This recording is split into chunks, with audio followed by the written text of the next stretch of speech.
let's start the show. It goes without saying that I have a somewhat interesting backstory with the Persona franchise. I was originally forced to play Persona 3 FES in the early 2010s in order to date a girl. While I remember Persona 3 as a well-made Japanese role-playing game, it still doesn't change the fact that I was forced to play it. My original save file was roughly 120 hours long, and as a result, I've been trying to avoid longer games. Times have changed though. I'm not the same person as I was back then. I've got Persona 5 Royal saved on my PlayStation 4, I just haven't started it yet. If I want to get back into the series, maybe there's a game that can help motivate me to start. Something small enough to dip my toes into the water and can appeal to my sensibilities as a musician. Enter the Persona dancing games. Are these games any good? Would they be something I can recommend to those unfamiliar with the series? Will it finally stop people from comparing me to Junpei Iori? Let's find out. In my joint review of Persona 3 Dancing in the Moonlight and Persona 5 Dancing in the Starlight. Hey everyone! Welcome to the Velvet Room, a plane of existence beyond the limits of time and space. Normally, this realm is only accessible to the main protagonist, but as you can see, things are quite different. Sorry, first things first. The Persona franchise is the active property of Atlus and was a Sony exclusive until 2022. Currently, as I speak, you can play some of the Persona titles on Xbox and Steam. Persona 3 was originally released onto the PlayStation 2 on July 13, 2006. It was so popular, it was re-released onto the PlayStation 2 with new content and dubbed Persona 3 FES. Plus, there was Persona 3 Portable, which was released onto the PSP and allowed you to play as a female protagonist. Now, Persona 5 was released onto the PlayStation 3 and PlayStation 4 on September 15, 2016. Both games were directed and produced by Katsura Hashino. He also co-wrote Persona 3 alongside Yuichiro Tanaka and then added Shinji Yamamoto for Persona 5. All of these games revolve around people summoning the manifestation of their personality and using them to fight against creatures called shadows. This is an incredibly bare-bones explanation because the descriptions slightly vary from game to game. Atlus originally tested the rhythm-based waters with Persona 4 Dancing All Night on the PlayStation Vita on June 25, 2015. As a result of the success of that game, they decided to create an ambitious follow-up. Persona 3 and Persona 5 Dancing, canonically, takes place after the events of Persona 4 Dancing, where the investigation team manages to defeat Makura Tana no Kami through the magic of dance, love, and friendship. Persona 3's Elizabeth catches wind of the events and proceeds to brag about how the cast of Persona 3 could have saved the day faster and better. Elizabeth then challenges her sisters Caroline and Justine from Persona 5 to a dance contest. The specialized extracurricular execution squad versus the Phantom Thieves in a dance-off. Winner gets bragging rights as the better group, and that's it. Not gonna lie, the setup is goofy, but then again, so are these games in general. All that matters is that these games are less fanficky than the Persona Ultimax fighting games. That being said, there is a massive problem involving the plot of both of these games, but I will save it for later in this video. Let's talk about the gameplay. Persona 3 and Persona 5 Dancing have incredibly simplistic layouts where the up, left, and down directional buttons are on the left-hand side, and the triangle, circle, and X buttons on the right hit notes. The notes will start in the center of the screen before moving to the appropriate symbols.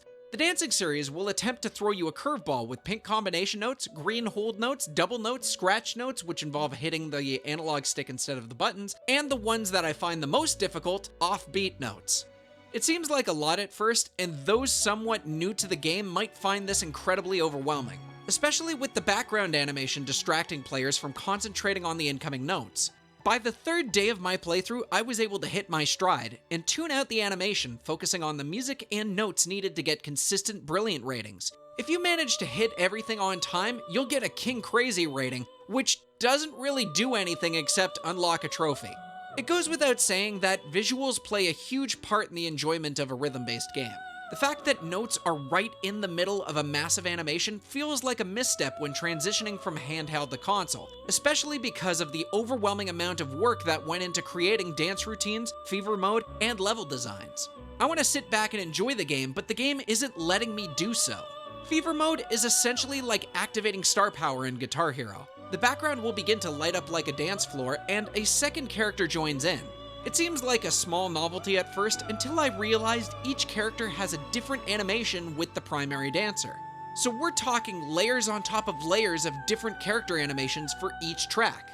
Granted, you need to unlock the ability to summon multiple characters per song, otherwise you'll be stuck with the same character for the whole performance. There's nothing that'll take you out of the mood quite like having a recycled animation.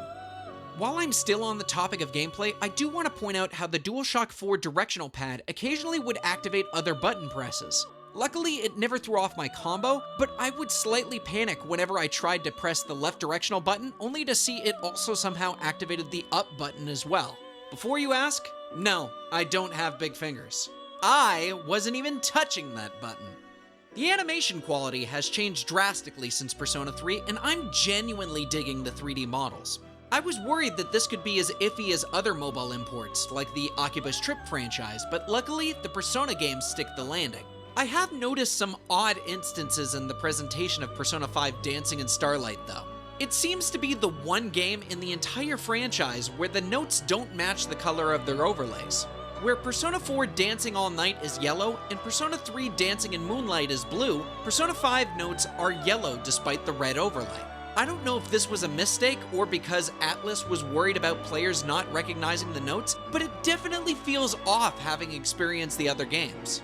Now, the audio of the voice cast is just about flawless, with the original Persona 3 cast back voicing the respective parts. With a tip of the cap to Yuri Lowenthal for being the perfect voice for Persona 3 protagonist Makoto Yuki. The only voice actor that seems slightly off in their delivery is Vic Mignogna as Junpei Iori.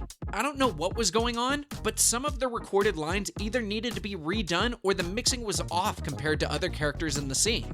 It's not even something I can say that is overwhelmingly difficult for Vic Mignogna, since Junpei is just a relaxed Edward Elric from Full Metal Alchemist. Speaking of Junpei, the original Persona 3 was released way back in 2006. With each subsequent spin-off, Atlus tries to write in more lore or backstory to justify the new work. So long as the series doesn't get overblown, there is nothing wrong with adding more to the lore. For example, in Persona 3 Dancing in the Moonlight, Elizabeth steals the show, slightly rewriting her character to show off a goofier and quirky side, which works so incredibly well. Having Elizabeth refer to herself as LP made me laugh. I don't know how Run the Jewels fits into Persona, but I would love to see it. Picture this, I'm a bag of dicks, put me to your lips. There are times, though, where you can end up making a character go in the opposite direction, turning an interesting character into a caricature of themselves. I'd like to present to you Exhibit A, Junpei Iori. I don't know if this might be a result of Persona Q or Arena Ultimax, but Junpei Iori has lost all the grounded realism that made him likable from Persona 3. Sure, he was the budding sidekick, but by all means, he wasn't a punching bag who gets mercilessly riffed on by everyone. He's jealous of Makoto, wants to be seen as a hero, and suffers from low self-esteem as a result of an abusive parent. Junpei had layers, insecurities, and traumas that helped shape him and made him grow as a character.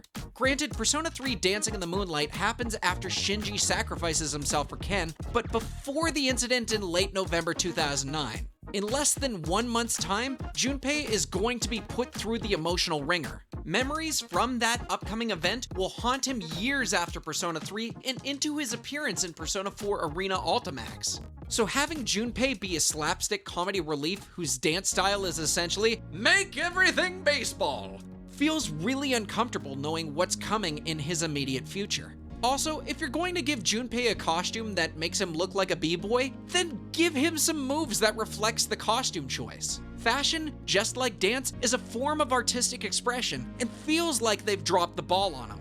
Having played both Persona 3 and Persona 5 dancing games, I genuinely enjoyed catching up with the Persona 3 C's cast and being introduced to Persona 5's Phantom Thieves. Both groups have a fair share of characters who don't overstay their welcome and genuinely seem endearing. Well, except for Yusuke Kitagawa. He seems like a bit of a creep, but I digress. If there is but one problem that I find to be inexcusable is that both Persona 3 and Persona 5's casts are having a dance-off against each other, and yet they don't ever meet at all in their respective games. I'm going to say this again. Persona 3 and Persona 5 are having a dance-off against each other, but never meet or interact at any point outside of a chat conversation between Fuka and Futaba in their respective games. Who thought this was a good idea? Who in their right mind looked at that and decided it would be a good development choice? Whoever it is shouldn't be allowed to make those decisions because this is completely unacceptable from a narrative standpoint. Look, I know this is going to piss off a lot of Persona fans at this point in the review, but to have a dance contest plot and then not have either group meet is just pure lunacy. It would be amazing to have both respective casts working off of each other. Seas and Phantom Thieves competing against each other at first and then working together as they get to know one another. From a music standpoint, you could create mashups of Persona 3 and 5 in the opposite styles, or even creating entirely new tracks specifically for the game would have been a fantastic decision, but we don't get that. Without including the download codes offered to players who buy a brand new copy, Persona 3 Dancing in the Moonlight and Persona 5 Dancing in the Starlight include 25 songs per disc. In Persona 3, you get 18 songs and 7 remixes, while Persona 5 gives you 17 songs and 8 remixes. Okay, that's a little disappointing, but considering the fact that I got to take these out from the library and therefore didn't have to pay for them, I can deal with this. That being said, I am curious. Hypothetically, if I were to check online, say on psprices.com, and decided to look up the prices of both games at launch, they surely would have sold both games at a respectable price that would reflect the fact that the narrative loosely involves nope! Go f*** yourself! Both Persona 3 Dancing in the Moonlight and Persona 5 Dancing in the Starlight had the balls to sell at launch for $80. The same price for a massive new release like Persona 5, Ghost of Tsushima, Zelda Breath of the Wild. Are you f***ing kidding me? From a legal standpoint, I cannot say that Atlus knowingly and maliciously took a complete game, split it in half, and sold it twice as a means to milk their diehard fanbase for more coffers. In my honest opinion though, it feels like they did. It feels wrong. This isn't a Pokemon situation where just the superficial stuff is in the other games. The central plot narrative is geared towards a showdown. For it not to pay off is an absolute travesty. If I were to redo this work, I would obviously merge Persona 3 and Persona 5 together, have both of the casts play off of each other, and also try to add new mashups in. If I had to make a quick and dirty fix, it would be to tweak the premise where it's not a contest between both sides. Hell, you could easily make the plot an event where the Persona 3 cast and Persona 5 cast both have to dance from their respective universes to prevent some kind of world-ending calamity. Bam! It's a simple rewrite that still works within Atlus's foundation and doesn't set up expectations for the developer. Although, I will say, you don't even need to raise the stakes like I did. There's nothing wrong with just having the respective casts take some time off from their adventure to relax. Kind of like a summer vacation episode. The fans won't revolt, and you can get away with the spin-off. In order for it to work though, you can't sell it as an $80 release. Both of these games should have been released at a maximum of $40. Considering the fact that the only major difference between the PS Vita and console versions are frame rates, Atlus can lower the price. I say this as a person who owns a Hatsune Miku Project Diva game with over 200 songs and costs me way less than these games respectively. In conclusion, while I did enjoy my time with Persona 3 Dancing in Moonlight and Persona 5 Dancing in Starlight, there is no way in good conscience that I would recommend them to anyone else other than diehard Persona fans at this exact moment in time.